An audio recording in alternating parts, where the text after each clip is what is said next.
made me understand that we can all contribute to that platform because it's more like not necessarily a forum, but it's a kind of platform that anyone acknowledge also get invested in them in return. So that was it. I sort of took it up, and my very, very excitement. I was really selfish about my involvement with whatever with the platform of choice. I sort of figured out that Wikipedia supports a whole range of languages, and in Nigeria we have about 4 languages that Wikipedia supports. There's Hausa, there's Yoruba, there's Igbo, and then there's Fulfulde. So I am Igbo, and that sort of just made that initial connection. Yes, I didn't study Igbo in school, but I speak it very well, you know, I write it very well.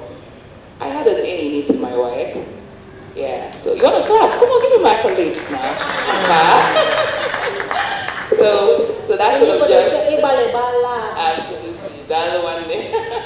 So that's sort of just, there was just that initial connection, like, okay, wow, everybody does the English thing, and it supports my language, so why don't I just go out there and start contributing?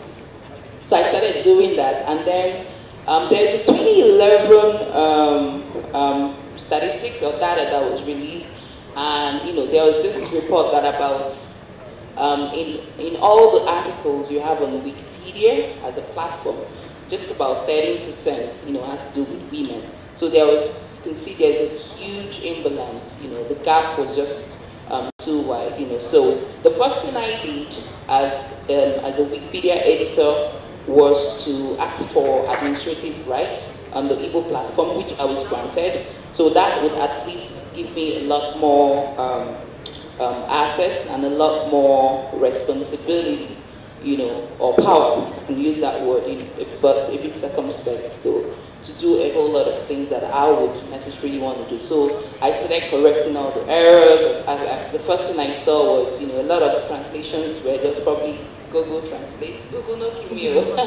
So there was a whole lot of errors, so I started correcting that. And then if you go to the landing page for Wikipedia Igbo, it was just all men. So, well, as a woman, the first thing I did was to bring my ladies up front there. I added Chimamanda, Nelu Chendo, Onyeko Wen, as very popular, you know, Igbo ladies as I could lay my hands on. So I just started from that Igbo platform, and the quickest thing to do to also get people to edit with you is to tell them, wow, who do you admire? Which Igbo woman do you really admire? They tell you, and you would always find out that probably there's already an existing English language article on the lady, like Obieze Priscilla and Co. But there is no corresponding one in Igbo language. So we then started doing these monthly editathons where we just bring a bunch of people into the room, and then we go to the English platform, look for whoever these are, because the articles have been written already, so we only want to translate. And then I think there were a few that we didn't see. We then had to create it afresh and then just do that. And it was so exciting. What really touched me, I have a friend of mine, Neka, not Nena. Her mom is late. I don't know if you could know any Professor Catherine Acholono. Anyone knows her? Okay, so she has an English page, and then we did the translation to the Igbo, and I think I sent her a text, you know, just respond. It was, you know, like, wow, you know, you could do this for my mom and stuff like that. But the real story here is anyone can do it. Anyone can do it. So we try to just sort of bridge that gap. As of today, I think we've done in all creation and translating at least about 80 of such articles for Igbo women. I'm sorry. But maybe with time, we'll move it across. But like I said, I was really very selfish. Mine was a bit platform specific, the language, one for me, and then women, which is trying to close that gender gap. So with time, we could move to more other stuff, you know, probably not just persons, maybe just topics and subjects and stuff like that. And if I don't achieve anything in this session, I would love to encourage us all, especially if you find out that your language is supported in Wikipedia as a platform, especially, find a way to see how you can probably create some form of balance and stuff like that. You'll be shocked that probably in a month you just have about maybe 20 max active Igbo language editors on Wikipedia, but then you have millions in English. So why continue doing the English thing when you can come back home and sort it out and stuff? Thank you.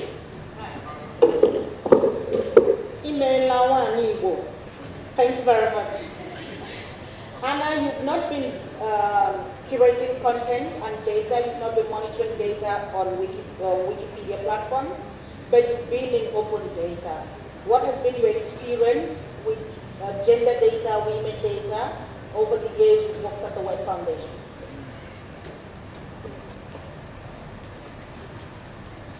So, my experience moving from open government to open data, now to the gender data space, has been really interesting. Just to start, we have a really long way to go in building the gender gap around data. I'm one of the main researchers on a product called the Open Data Barometer. So here's where we assess open government data around the world. We look at readiness, implementation, and impact of open data from different countries. And at this point, the gender disaggregated data that's available is low, and it's not accounted for in many sectors.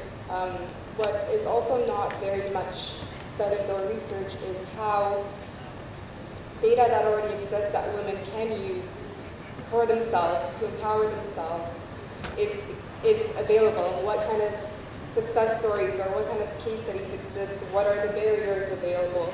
How can women use public procurement data that's open and in open licenses, open format, to identify what kind of competitive contracts exist? How can they bid for existing contracts? Are there limitations that are made by certain legislation that says actually they're discriminated against to actually win that bid? So all of that kind of information needs to be linked. We cannot just, what I've learned is that we keep siloing different themes. So gender ends up in the gender space, the data space, financial data space is alone, but we need to really intersect all of these different points because they do all have data in the end that unifies them. So that's the open data world in a nutshell that I've experienced. In terms of women's rights online work, so over the last 6 months, or a bit more, I've bridged over to the other side of the Web Foundation that works on policy making and research with our Women's Rights Online network. So from 2015 research that was done, some of the findings revealed that women who reported having access to the internet, only under a quarter have searched for sexual and reproductive health information. So these are 10 countries with 10 cities in urban areas across Latin America, Africa, and Asia that research was conducted under. And also it showed that, the survey showed that a large proportion of women have never sought information on legal rights anywhere, online or offline. So threats to online privacy with limited online information seeking outside social media really do prevent women from accessing information on rights. So we thought, okay, there's very huge gaps in place. It's highly problematic. Access and use isn't quite there yet. We as researchers or civil society organizations can't do it alone, so we need to engage policymakers. So in 2016, we put together REACT to focus on rights, education, access, content, and targets. So with this, we called on countries to close the gender digital divide in both access and use, because they're both equally important.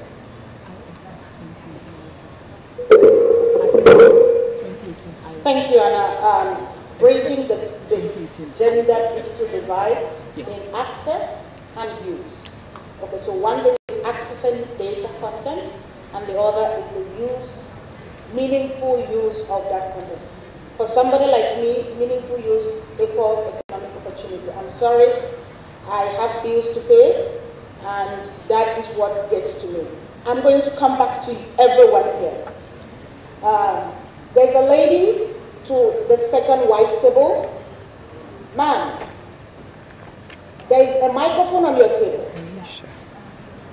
Actually, 2 microphones, so we cannot take the microphone from you. No, we want you to hold one and talk to us about where you see that a gap is. Content gap in the digital world. Gender gap in the digital world. What's your experience? Where have you seen that there is a gap in content creation, in access, in use of content or data? From the work you do, where is a challenge? Can we have a mic on, please? Yeah. Actually, I just came here, so kind of a little bit lost, but I'm going to talk about the context, my context. My name is Aisha Jilidi. I'm the North African coordinator of the African Association on Information, Civil Society on Information Society, based in Tunisia. Talking about the Tunisian context, we do not really have that gender gap in terms of content. But talking about North Africa in general means Egypt, Algeria, and Morocco. We can, it is more eminent to say that the gap exists between the countries, between Tunisia and the other countries. But it's important to say that due to the increasing access to internet and the increasing work of civil society, we are getting close to each other in terms of rights and in terms of content development and in terms of women's rights online and children's rights online too. Thank you. I'm glad I picked on you because I've lived in Tunisia, and Tunisia is one of the most gender balanced societies in Africa, legally and in practice. Representation-wise, we talk about Rwanda, but in terms of day-to-day gender balanced society, Tunisia is actually on the forefront. And like you said, absolutely true. The challenge is in pulling the countries around. Yes. In Morocco, in Algeria, and Egypt, especially Egypt. Yeah. Pulling them with you. So we're going to come around and ask for recommendations later on. But who else has seen a divide, a gap, a challenge that you want to put on the table here? I think we should come this side. There is this table full of ladies. Come here. Oh, Mark, we're going to come to you. You are a good woman. These ones, they must say something. So decide who will represent you. Hello, I'm Sophie from Cameroon. The gap which I've identified is the lack of training. Women have content, but they don't know how to put it online. They don't know how to put this content in a way that it's presentable for the public. So if they're trained on these different ways, I think the content is going to go online. Let me hand to my neighbor now. Okay, so I was just going to add around, sorry, my name is Caroline Seaman. I run a non-profit called Girls Voices Initiative. And we do a lot of work around introducing girls to the internet, introducing girls to technology, and how they can use it to advocate for their rights. And there's so much gap, like there's so much to talk about when you're talking about children's rights, like she said, as a whole. And I must confess there's very little we have done, even though we're taking on rights issues with girls. There's very little we've done around digital rights, around digital security, because there's so much you can do engaging girls in that space. It's something we're going into and trying to expand. But one of the issues we also have is, what are the models, just like you said? I'm so fascinated by the example you gave around developing content, putting stories of women and their achievements out there. We need a lot of that, particularly for Nigerian women. I'm a Tech Women Fellow. We just had a Tech Women delegation visit in March, and we had these fabulous women from tech companies come and engage schoolgirls here in Abuja and Lagos. And I remember we had 80 girls in the room, fantastic. They had all these amazing women to inspire them. But when we were talking about women who have achieved in technology, there was no black woman, trust me. There was no Nigerian woman. We have these women who have also done amazing things around digital technology, but we don't really have that content to showcase, to inspire young girls in this field. And we're talking of promoting STEM among girls and women in Nigeria. It's a long haul for us. We need to put those stories out. Some of us are trying to develop a sort of documentary profiling women who have done things like this. I'm hoping to use that as, you know, sort of a screening exercise, inspiring young girls and encouraging them to go into technology. So these are things, creative things we're trying to come up with on our own part, and we're definitely open to other creative ideas. And I think it's just important we have that on the table. Right. Thank you very much. We're coming to you, and after that we're going to the men. This is not a woman. How come only women are speaking? What's going on? After those two ladies, I will come to the men. Any man wants to say something, just in case. You never know. Praise God. One man is not intimidated by women. Anyway. Okay, I'm prompted to talk on this issue, especially that I'm working on a project titled Gender-Based Violence Online in Northern Nigeria. I'm Mariam Abraham. I'm from the Center for Information Technology and Development. Well, from the results we found in our researches, we realized that this particular issue of gender-based violence online has made so many women to ignore or to avoid using the internet. This gender violence I'm talking about include harassment, intimidation, maybe any form of violence that is targeted at a woman on the internet. And apart from that, there are so many factors that's contributed to this digital gap on the internet. There is this issue of parental control. Mostly, we are northern Nigeria. You know, we are mostly Muslims, and the culture and religion have somehow affected the use of internet by women there. You know, if a woman is married, some of the husbands will deny her access to the internet, or if she's under her parents' control, the parent tends to put a kind of control over the children that they should not use the internet. So these are some of the factors actually that have contributed to this digital breach, especially in the northern Nigeria.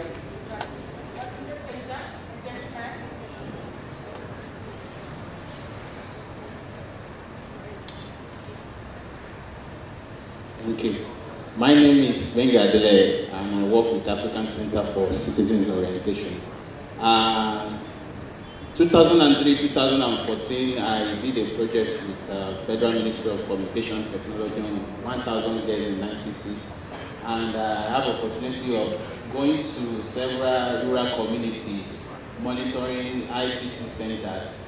One thing that I find out, and very striking, was that most of these ICT centers, even in schools and communities, they are sited in male-dominated schools and communities. There is no access for girls and women in communities. They find it very difficult.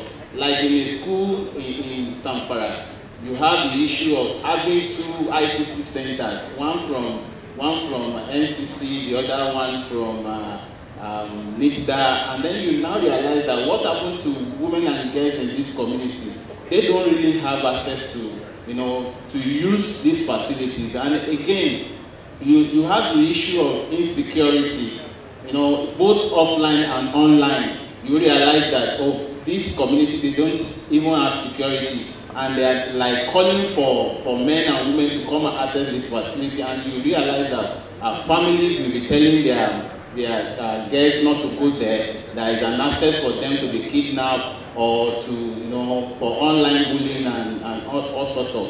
But one thing that I want to look at also is the issue of no data. You can't really know how many young girls have been trained so far when government cited ICT centers in schools and communities. You don't really know, and you realize that young girls in schools and communities, they want these things, no teachers to train them. So you need to build the capacity of teachers and educators in schools for girls to have access to ICT in our rural community. Thank you. So it's only the men they are applauding. Okay, there's God. The man in yellow. Good afternoon, everyone. My name is Basi. I work with an organization called... Is that your real name? Yes. Oh, look. It sounds so musical. Okay, so I work with an organization called Hip City Hub. We work basically with young people with skills. And I feel that there is a huge gap in terms of how many women or ladies and young girls who are doing jobs that are stereotyped for men. Just recently, ITF released skill gaps and assessment of the gaps in various industries. And if you take a critical look at all of those sectors, you find that men are dominating. But it doesn't also mean that there are no women who are doing those jobs. But most of those jobs are termed men's jobs.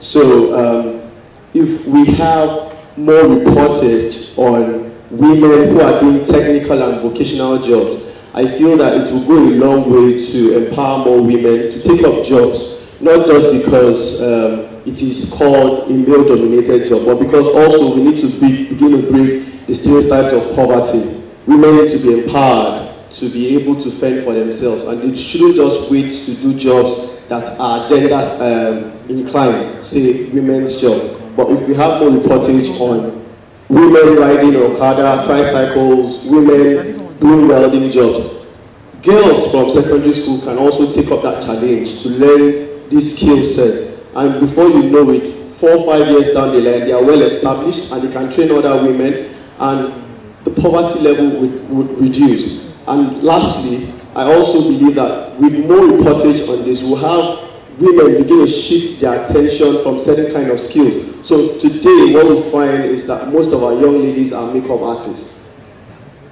So when the industry becomes saturated, what happens? Redundancy sets in.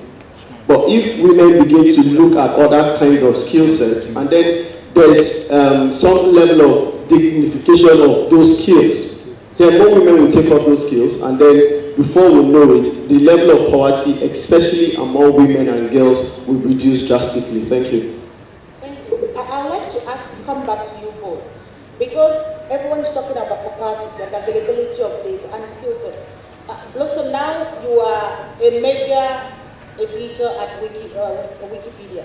What is your original training? Were you trained to be a content builder? I don't think when anyone has a school for that in Nigeria. How did you get there? Because we're talking about what skill sets do we need to bridge the digital gap. I trained, okay, mine is a bad case because I have degrees in everything. So I should shut up. So what's your own background actually? Okay, I actually started out studying biology. What? Yeah. Yeah, but then there's some courses you study and you get to write a lot. You know, I hated biology because that wasn't what I wanted to do with my life. I think oftentimes, you know, like you see children, you ask them what do you want to be when you grow up. If you actually authentically listen to what they will tell you, that will sort of point you in the direction of what their skill set will be much later in life. We're not talking of what you want your kids to be. That's a story for another day, right? So growing up, I always loved reading books. When I say books, it's not educational books. I'm talking of novels and stuff. And I love to write as well.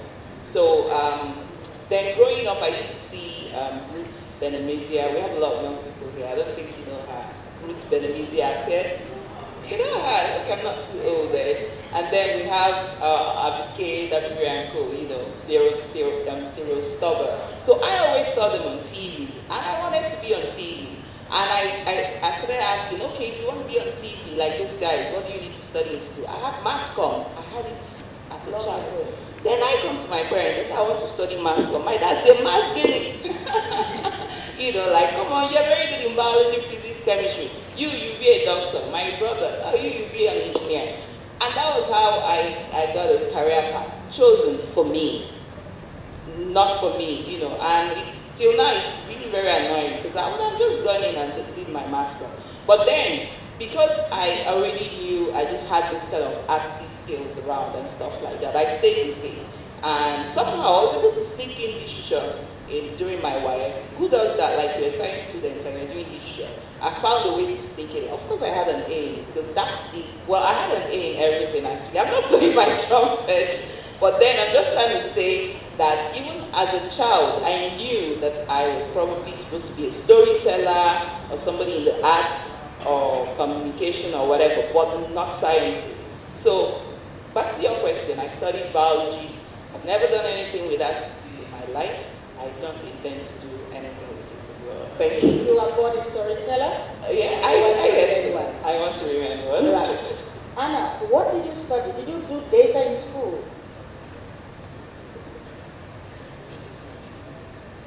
That's a great question. No one has ever asked me that, actually. So, in a way, yes, but I guess more traditional data, I suppose. So, I started off as an economist. And then I wanted to understand people, money, and power. But of course, economics is too abstract for that. So then I decided to double major with human geography to give me context and to understand humans better. And that kind of led me on the path to technology that I didn't think I would go towards. So in one of my last courses that I needed to take to graduate from my undergrad, was called Geographic Visualization. And I'm a creative person. I do it on the side, but it was exciting to be able to use technology to do creative things for school, given that I didn't major in art, for example.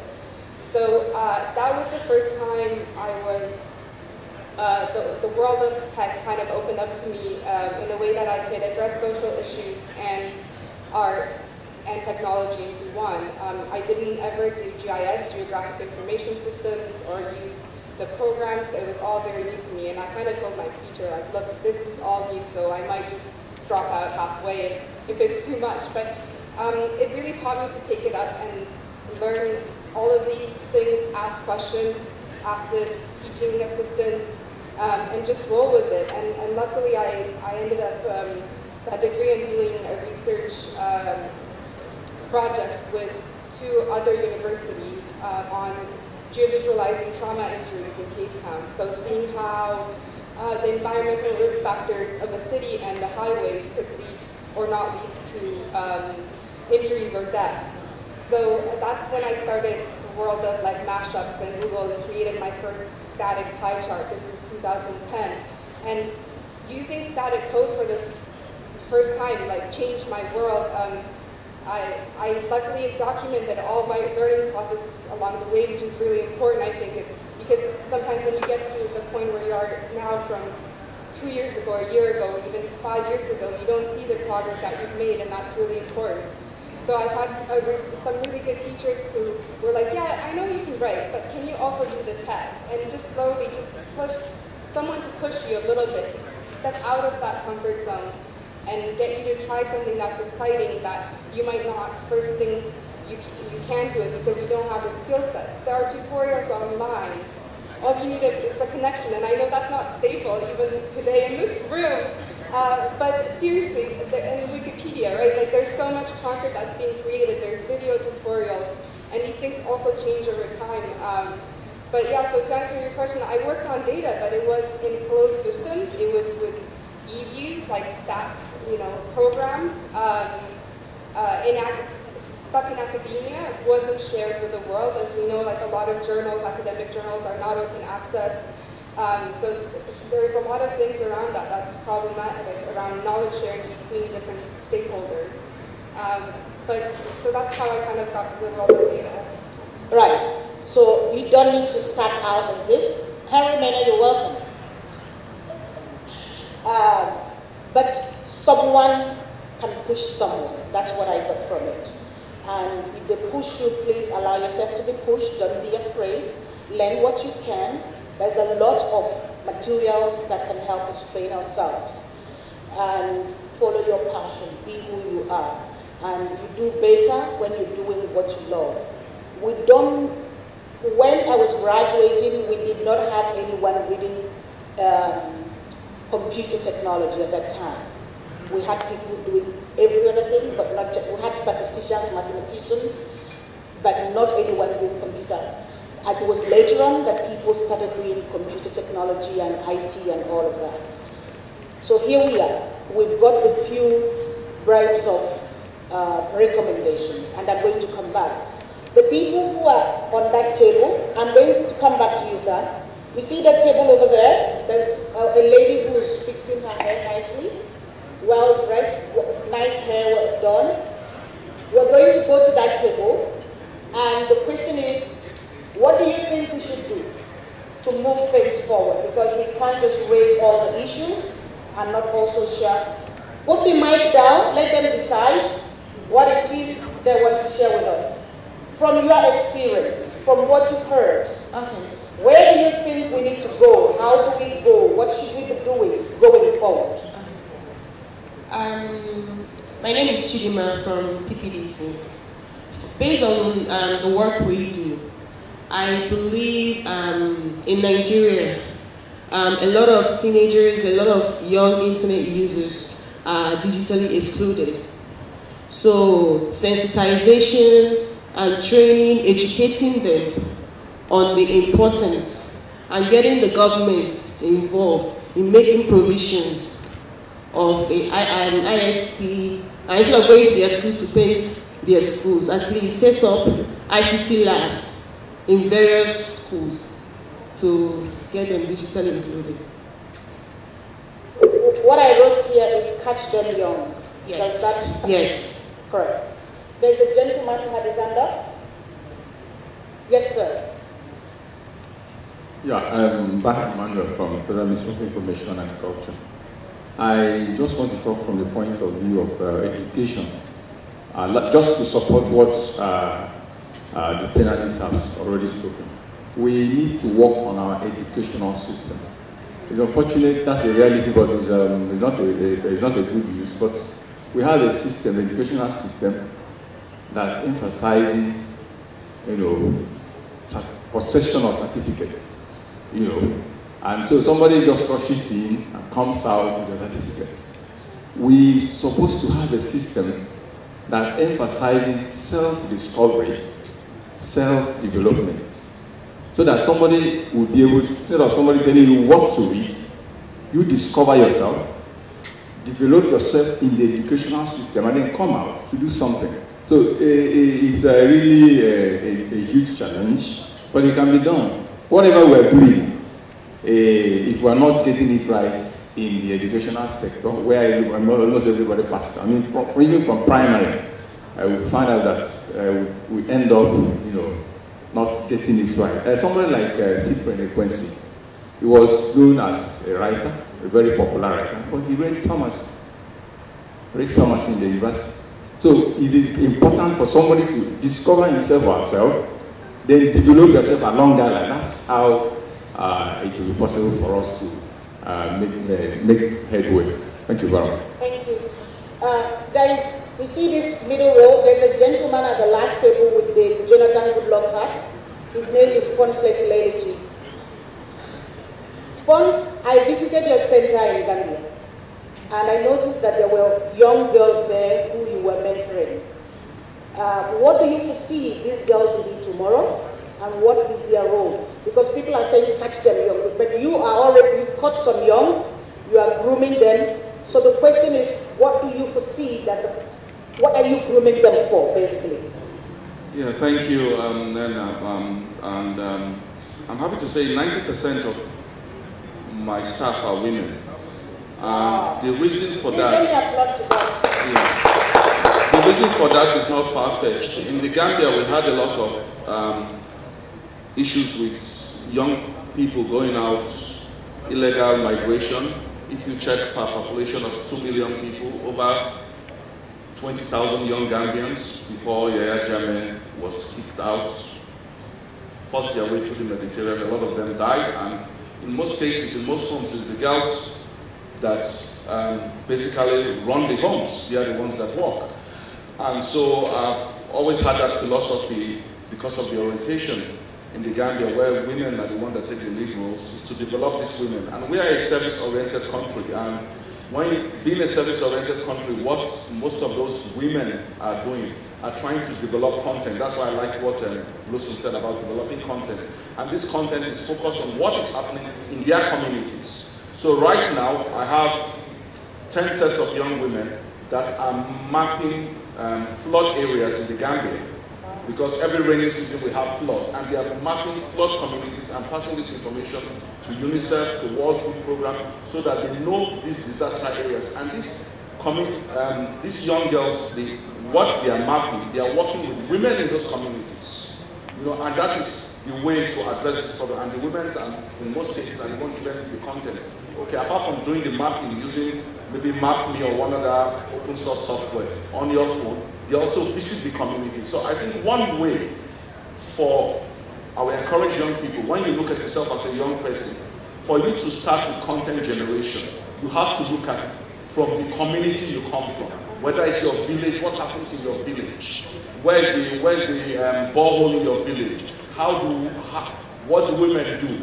So those are what drives the content, because that is what we will talk about. So basically, my story, what I do in my center, is to encourage these young women I work with to look inward into their community.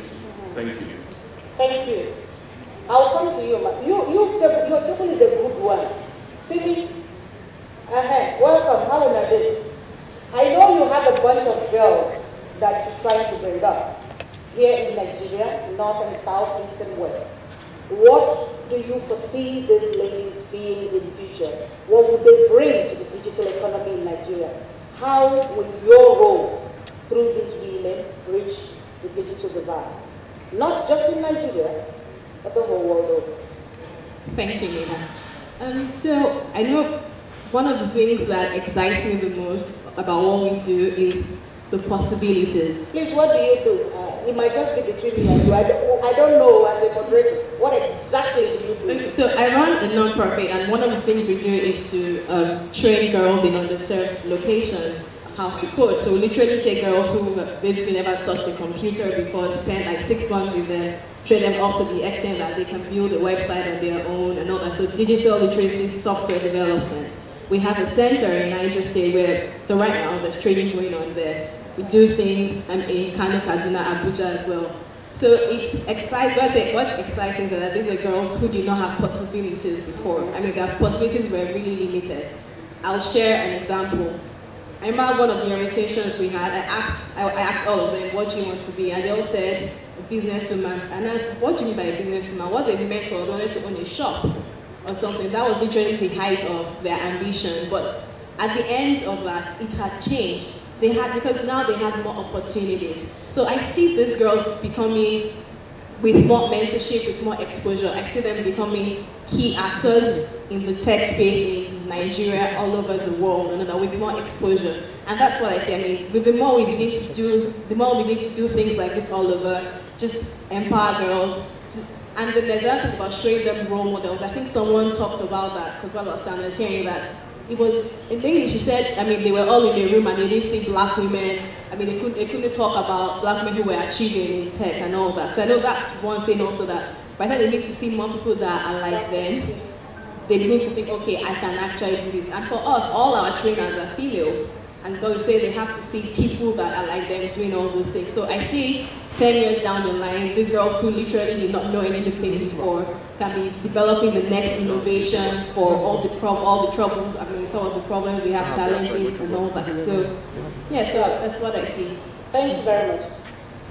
Give the mic to the lady who gave it to you. My sister, come yourself. Your job here is not to give the mic. So this is the time. Sit nicely so that, please, let's not be on TV. What's your own take on this? Okay, so my name is Ifoma. Yes, please introduce yourself. Ifoma. Yes. I work with the Nigerian Girl Guide Association, and I am from Delta State. So over the years, I have tried to bring up girls in the rural area and teach them how to stay safe online. Wow. So I discovered that girls in the rural areas, they are always very concerned about Facebook.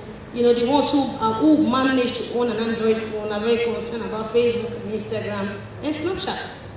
Now, the issue is this. When something trends on the internet, it is very normal for the average young girl of 15, 16 to pick negative ones and leave the positive ones. So you get laws like, oh, in my school, they don't allow phones in school. That is a public school. They don't allow phones in school. Now, when they get home, what do they do with their phone? Snapchats, and Facebook, upload pictures, okay. I got to a point where someone was telling me, one of the girls, I need to do this assignment. I need to get this. I told them, you can get all this done in the internet. Yes, they have an Android phone. They cannot access so many information because their minds so far have not been tailored to think towards that area. I am so sorry to announce to you that majority of our females between the ages of 24 down still think the internet is for uploading pictures only. They still think iPhone 7 and iPhone 6 is for snapping clever pictures.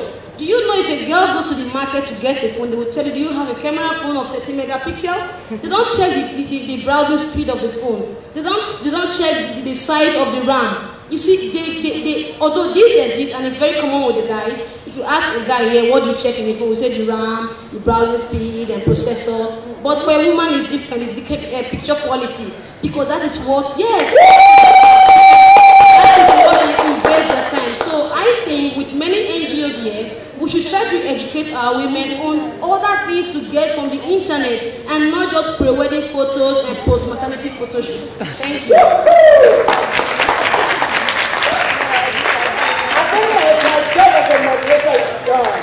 Okay, we are owing a table, a mic. Please go to that table. Can you see? Good afternoon, all. My name is Salma Abdouadi. I'm from CISLab. I think one of the major challenges we have in Africa is stereotype. Whenever we talk about gender, internet, and it has to do with women, we bring religion and tradition into it. Because whenever we start discussing, having argument over it, they bring religion and tradition to surpass your argument, and by then you'll be weak to say any other thing. So regarding to your question that you were saying, the Zamfara state that women are not taught ICT. I think one of the major challenges we have is women and the level of women in ICT in that area is low. And when you go to such schools that there are women, they are girls, they prefer women teaching them.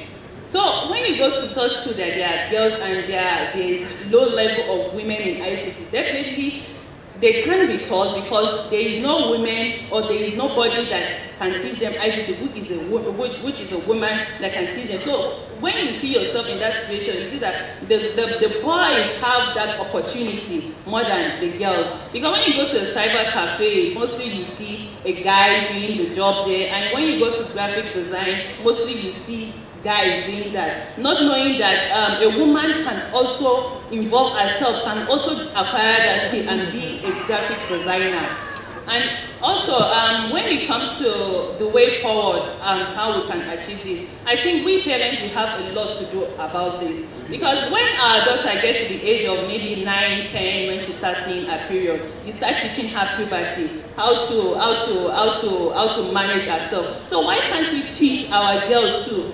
Since if we allow our daughter to use internet, let us tell her how to use the internet, what to upload, where to go to, and where not to go to. Because what we parents are scared of is maybe from there our daughter will learn all sorts of bad things, and from there she will become bad thing to the society. So we can teach her all these things. You can use the internet in a positive way, not in a negative way. And I think women should be involved in all levels of the creation of internet when it comes to the use, creation, and development, even to the imagination of what the internet will look like. Thank you. Thank you very much. We're going to come to this table, and then two or three more other thoughts, quick thoughts. Okay, 1 here, 2 here, and 3 and 4 over there. No, here first. Thank you so much. My name is Gilka, and I'm a TV host at the Technology TV. I talk about technology. What we're talking about right now, I feel very passionate about it because I'm actually not living my dream. I'm living my mom's dream. I originally wanted to be a meteorological scientist, and then, you know, while I was in JS3, and you know, when you're crossing over to SS1, you have to take the courses, and then they separate the with volunteers, you know. And then I told my dad, I told my parents, I wanted to be a meteorological scientist, and my dad was like, hell no, that's for a man, you know. And then I got into school, studied mass comm, did everything, and while in school, we discovered that there are some departments in school that when you hear the name of the department and you see a girl in the department, you're like, whoa, this girl, jeez. You know, you see her, you're like, she's the only girl in the whole department, like engineering, architecture. You know, when you hear a girl say, what department are you in? Architecture, you're like, yeah, are you kidding me right now? So I think we need to, you know, talk to our parents, like we need to talk to parents, let your child live up their dream, you know. You might probably not be happy, the kids might not be happy with it, but you just get used to it over time, you understand? So we need to like fire the girl child, and then let her take up courses that she feel, okay, I'm good with it. Let us not streamline this thing to just males and, okay, right, we have male engineers only and, you know, females. Thank you. Thank you very much. No, we'll have to come this way. Sorry. Good afternoon, everybody. Good morning. I'm Ife Oluwa. I work with Premium Times. I'm a journalist. One of the major issues I think we should also be looking at is exposure as well as access. Some of these, not even only girls now, most people don't have it. They are not exposed to this technology that most of us, you know, are exposed to. For example, my younger brother, with my phone, he uses it a lot better than I do. And he's about 12, 13 years old. Why? Because he's been exposed to technology even at a very young age. And some things I never got to, you know, do with my phone because I was distracted by work or some other things. He had the time to do that, you know, and he got into he got so much knowledge that I didn't get, that I don't even know about. But there are some children who don't have access to this kind of technology, maybe because they are poor, they live in an environment where such is not available to them. And then looking at what's her name now? The microphone lady said about, I'm sorry, I'm so sorry. I'm sorry, Ifoma. I tried to remember. I'm sorry. So, about ladies using their phones mainly for Snapchat, Facebook. Well, I want to disagree because because of the nature of a person, probably they like to take selfies. Maybe that's what they are looking for in a phone. Maybe they don't care about the other aspect because that's not what they want the phone for. They want it for that particular, some people might use their laptops for those things that maybe other people are using their phones for. So, right. Thank you. We're going to the last table on our right. I heard there was a hand over here. Okay, that last table, and we'll come here. Hello. 1 second. The two men filming here. Oga, one of you will speak. So decide which one it is. Am I okay to fire? Yes, sir. Thank you very much. My name is Peter King. Who is my surname? I'm the Youth Internet Governance Ambassador for Liberia. My issue is about the topic on the discussion. The benchmark is from Egypt and Nigeria. These are very two powerful countries in terms of ICT now. For me to learn from them, the benchmark for me, I think is very, very high. That's just a comment on the whole side. Number two, the issue of empowering girls in terms of ICT with respect to social media, empowerment, digital X, Y, Z. I'm not hearing about the risks involved in empowering the girls. most of the ladies or the females that are getting this education, believe me, some will testify that I'm right. Some of them are using it for extreme cases. I mean, I don't want to go on the other side though. They send pictures and the rest and inviting some businesses and the rest. That's just on the low side. So my point here is, once I'm empowering you, give me the risks involved in using it positively. At the level of the internet governance, what we're doing is positive use of social media, positive use of the internet. So I'm telling you that the internet is there not for social media. I'm telling you it's there for you to do research on mathematics. Download a video from YouTube to learn algebra. That is what I'm looking at. So that's my position. Thank you so much. Thank you, sir. We're coming to the lady in red. For one more. Okay, go for it. Okay, so good afternoon, everybody. Well done, the panelists, and to everybody seated here. I just have a few thoughts on empowering women in ICT. First thing is, I think that we also need to look at the family, for instance. In our society now, even parents, just naturally some things are skewed towards the boys than the girls. In terms of career, in terms of even toys. You know, I told somebody one day, I said, why would they buy a girl a doll and buy a boy Bob the Builder? Now, naturally, you're just telling her, you know what, you're about hair, nails, and fingertips and all those kinds of stuff. Meanwhile, the guy is being mentally built. So I think that from that angle, women also need to look at that seriously, especially those of us who have children, you know, so that they begin to build them up. Then, secondly, is the fact that the use of the internet is also very good, but what we use it to do eventually affects how we turn out. Now, I said my name is Chinwe, I'm a network engineer, I'm an IT person, I do media stuff, I do a lot of work, and... Alright, so, but the thing is, it's not been very easy because I've had instances where at work, I climb a ladder to try and fix a switch or a router or anything, and the women pass by and they tell me to come down from the ladder. What is the word there? Yes, I don't know. Some of them come to shake like, come on. I'm like, come on, I know what I'm doing. And they say, no, it's a man's work. There are men everywhere. Ask them to do the work. And I tell them, no, nobody here can actually do this work. You know, so I think that that's another thing too. And the thing is, women also, we need to stand up and take what is ours. I don't believe in affirmative action. Sorry, apologies to everybody. But I think that you shouldn't wait to be given 30% when you can actually have 80 or more. So, in the use of the internet and the things that we do with work, we need to stand up as women and negotiate mentally now, alright? Not because I am a woman, they should give me something. No.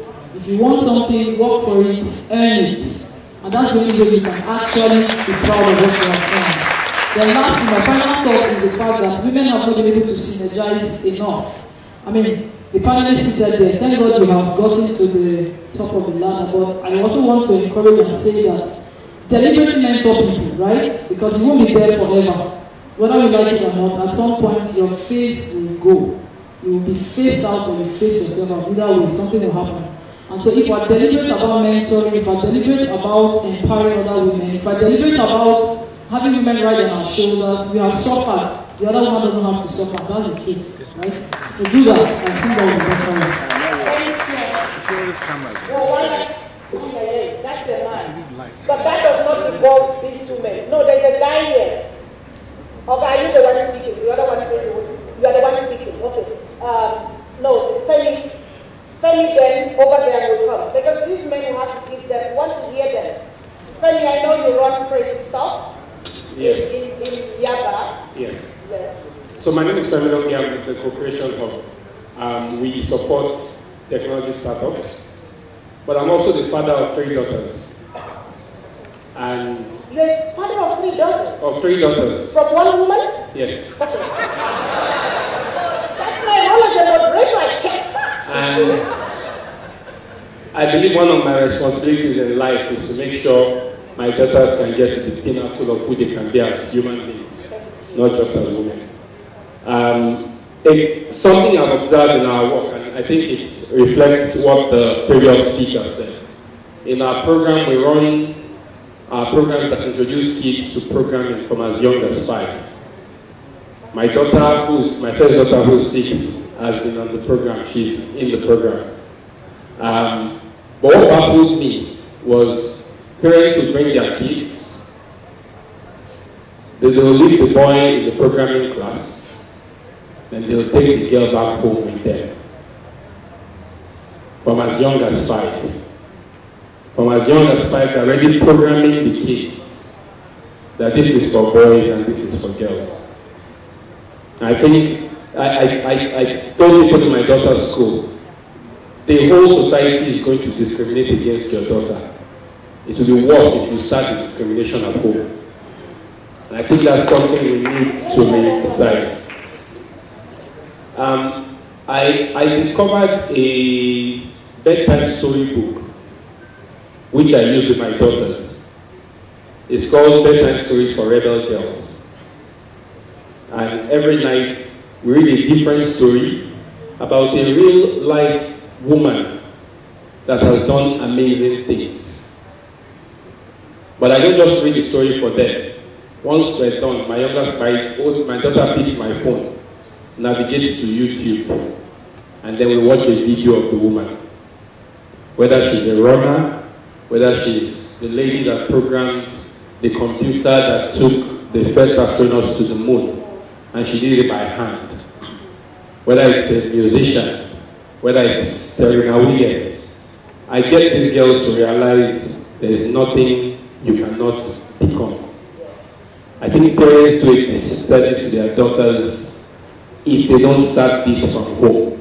And I think it needs to be embedded. We lose a lot of the opportunities that our societies can get to evolve because a whole more than 50% of the population, we stifle their voices. And then the third thing, which was some research that I'm interested in, we haven't done. I'm throwing it out there in case some other person wants to do it. When kids start in school, the way school is structured, everybody studies everything. There are certain key moments when women start reducing in their potential to be studying sciences or the engineering. A key inflection point in Nigeria is what someone said at the GS3. When you're moving from junior secondary to senior secondary, you have to make the decision, am I going to the arts or the sciences? It's a major point where women drop off. And I kind of feel that it may even be different in a girls-only school versus a co-educational school. My belief, my personal theory is that it's probably easier for a woman to study sciences and engineering in a girls-only school because someone needs to be in the engineering class. But in a boys-only school, a girl that is going to engineering is most likely to be seen as a tomboy, which is probably also not good for her rep. But again, someone needs to study this with empirical data. I studied electrical electronics engineering at the University of Ife. In a class of 128, we had 8 women. So again, the inflection point between going from secondary school into the university is a point where again, some women who study sciences will still end up going to do the sciences that are more female accepted, like microbiology and food science and technology. At that time, we need to intervene. Even when women leave studying engineering and they go into the career, the first set of jobs they meet is also a potentially big inflection point. Because a woman goes in an engineering team, and we have it a lot in tech ecosystem in Lagos. She starts out in engineering, but she's the only woman in an engineering team of all men. And they're telling jokes of the boys, and conversations are all about the boys. So the environment is actually not friendly for her to be a woman in that kind of workplace. So she may do engineering for 2 years, then she starts looking at project management or the business side of engineering. I have been in the open source world, bro. So we do need to actually study this and get empirical data. All the things I'm saying are my personal observations, but it would be great to see if there's evidence to back this up and to figure out what we can do about it. Thank you. Our time is up. We have one lady and this other. No, we can't take that. We promised someone here. Please tweet. It's IFF, hashtag IFF group 2018.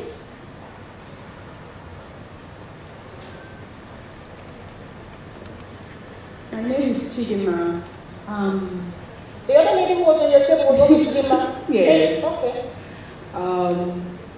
My idea here about women in the internet, and recently DSTV did a program about BB Niger, and everybody was on the internet. That is the only time you see Nigerians using the internet. And we had sponsors, big companies that are sponsoring some programs there. And when these companies sponsors programs like that, DSTV is already rich. But my own take in this is that these companies should go to rural areas and set up computer centers where girls and children can be trained. Right. They As can part be- of social responsibility? Yes. All right. I think that's what Casey Olubenda was also telling us. Okay, we'll come to the chief. Chief, step away from the camera. Come sit here. Now, this is his time. Cross your leg like you are Okay. mobilizing us for 2019 for yourself. Come on now. Good evening, everybody. Good evening, sir. My name is Bido Fabire. I'm a filmmaker, cinematographer. I grew up in a family of 10 boys, no girls. Sorry, can you come again? Yeah, I said it. I grew up in a family of 10 boys, no girl. We actually have a twins. And so, recently something happened close to where I live. A father having sex with his daughter of 14 years old. And I actually got very pissed off and wanted to do a documentary about it. And with that, I got angry and I started to run a girl talk center where you can mentor girls, bring friends to talk to girls, and then teach them how to become leaders. And then recently we visited an orphanage. This is very striking. And one of those guys I brought to teach was to teach social media business tools, how to use social media to make money. And of all the whole girls there, nobody has a phone. Nobody even have a Facebook account. So you see that it is, some of them don't have access to these things. So they don't even know when you talk about social media. They don't know when you talk about phones. The only two girls that have phones have just these small Nokia phones. So if you go there now to talk about internet, they don't even know what you're talking about. So because of that, most of them don't even have information. They don't know what's their right. If that little girl knows what her right was, she would have screamed out or typed something on Facebook, save me from my father or stuff. But because she don't have access to these things, so they are kind of disenfranchised if it's voting from what they are supposed to know. So that's my Thank you own very take. much. Thank you. Anna, what are your final thoughts? I'm still taking notes and taking down memorable quotes for my own self. I know you take notes as well, but what are your final thoughts after you've heard all of these in the work you do and going forward?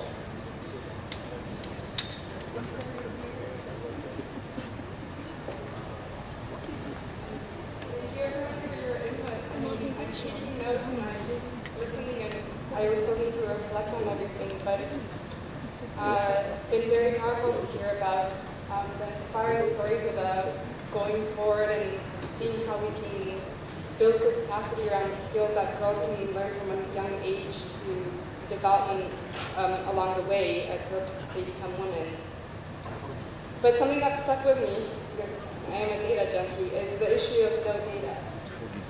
So a lot of this, again, needs to be addressed, and we need to bring together different groups of people to do this. So it's not just gender disaggregated data, but really like back to what is the issue of security online and offline? How can we determine this if we don't have data that's collected on this problem? Gender-based violence, kind of like the basics, safety, just safety, to use the internet, to use it as a tool for economic empowerment eventually.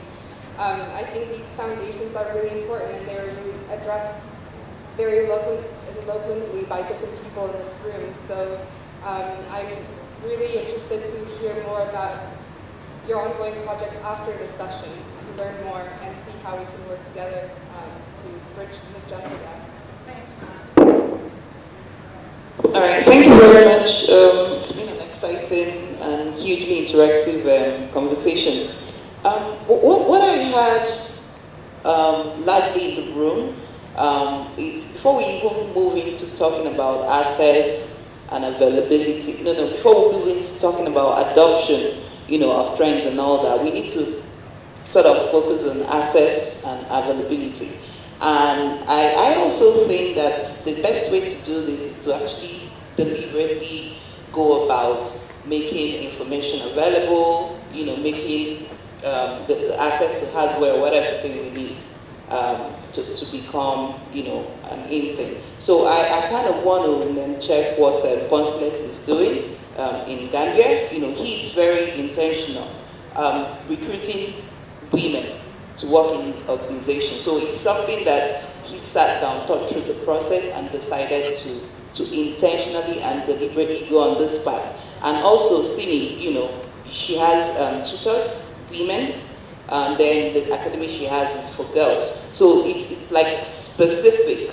She knows the end game. So if you meet any of those girls 10 years, 15 years, 20 years from today, they will be able to match their progress in life and probably even have a quick recall of how they actually were started on this particular path. So mentoring is very good, but it will sort of yield a lot better results if we are very deliberate and very intentional about the way we go about it. Thank you very much.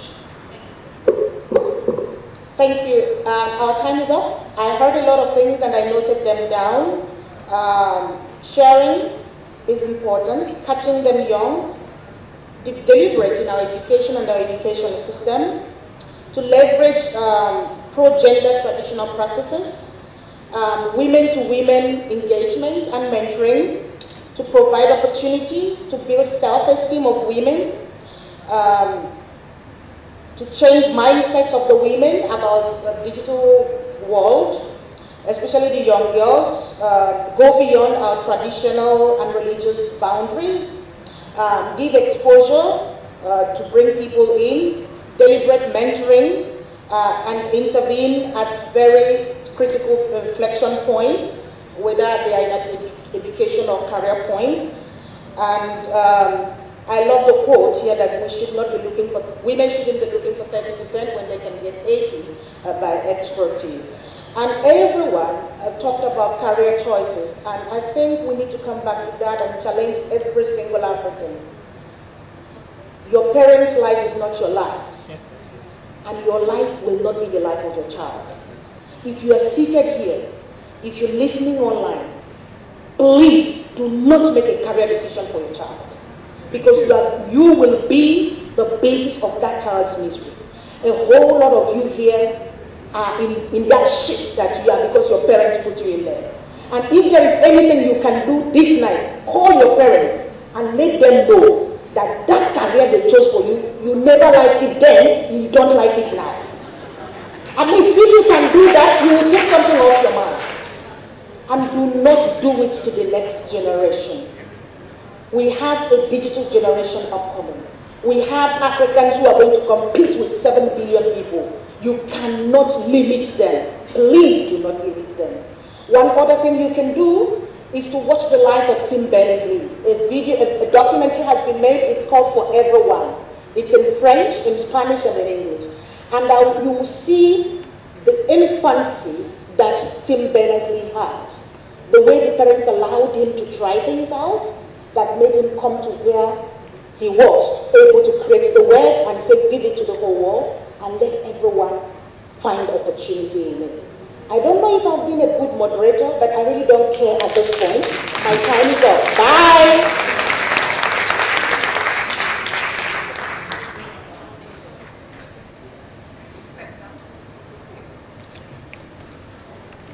What? Group picture. Bit of, sorry.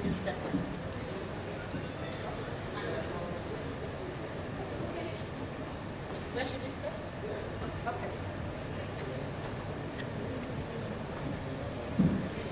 Good afternoon, everybody. Thank you again to our panelists. We have one more main session to go, and I know a lot of us had a really good lunch, so I'm going to quickly just ask everybody to just stand up, take a minute, just 30 seconds to stretch your feet. We have one more panel to go. If you came with your business cards, or maybe, just introduce yourself to one person here today that you have not met. Let's quickly just get some blood flowing before we hit the last panel for the day. So stand up, stand up, stand up. I'm waiting. We will not start till everybody stands up. Go and introduce yourself to somebody you have not met today. Stretch the legs, get the blood circulating, and we'll resume the final panel.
All right, ladies and gentlemen, let's get set. Our last panel conversation for this day is about to happen. Okay, now it's like everybody's actually into this. Please, can we take our seats now? We'll be moving on to the next panel, which is the main panel and the last one for today. Stop Press, Media versus Government in the Digital Age. So please, let's make our way back to our seats.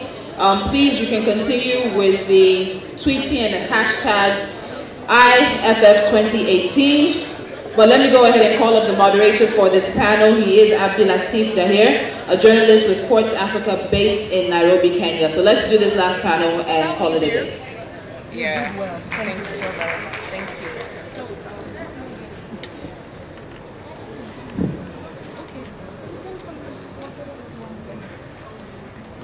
Good afternoon, everyone. Good afternoon, everybody. Good afternoon. Awesome. Well, this is the last session of the day, and it's going to be about, it's called Stop Press, Media and Government Overreach in the Digital Age. And we're going to be talking about some of the pressing issues that, a lot of you or a lot of governments and a lot of people in social media in this continent have been discussing and have been talking about in recent days, months, and years. And I'm just going to call up the panelists who are, I think, all here. Tolu Adeleru, a broadcast journalist with over 10 years experience in broadcast journalism. A round of applause, please. There's, of course, Tolu Ogunlesi, the Nigerian journalist and poet, and of course, the special assistant in digital and new media to President of Nigeria, Muhammadu Buhari. Henry Maina from Kenya, Article 19, who's literally just arrived. And last but not least, we have Dapo Olorinyomi, who is the publisher of Nigeria Tribune Times. Thank you. So if you want exclusive, special picture, I will speak of my own place. So I'll see you, right? I'll come because you're coming. I'll watch the video. How will I look like? No, I'll come because you're coming. Yes. Thank you so much. All right. So I'll see you then. Thank you. Thank you. So, as I said in the beginning, my name is Abdi Latif. I am a correspondent with Quartz Africa. I report, I'm based in Nairobi, And this is going to be a very interesting session. I know a lot of you have questions and queries, and you're going to have enough time to actually have an interactive session after this. But I wanted to start this by giving the floor to our panelists and probably give each and every one of you a minute or two to tell us about the current thing that you're working on. And then also, probably, I know we are majority Kenyan and Nigerian, so let's probably take a minute or two discussing how the relationship between the government and the press, mostly in Kenya and Nigeria, and if you want to give other examples in other countries, that is also allowed, and especially in the context of digital media and some of the sensitive issues that it's raised and over the last few years. Tolu? Good afternoon, everybody. So my name is Tolulope Adelere Balogun. I work with Nigeria's leading talk news and sports radio station. I've been doing that for a few years now. And I tend to find myself in the sort of the middle point between the government and the CSOs as well as the NGOs in this conversation about digital rights. I report what government does. I have the CSOs and the NGOs on shows talking about digital rights, helping them to push the initiatives and push things like the Digital Rights Bill. So I'm also almost like the person who accumulates all of the conversations happening on both sides of the divide. And interestingly enough, in the past few years, the conversation has definitely increased. But for me on this side, it's difficult when you want to talk about digital rights when the majority of Nigerians are still struggling to provide the bare necessities for themselves or even to eat breakfast in the morning.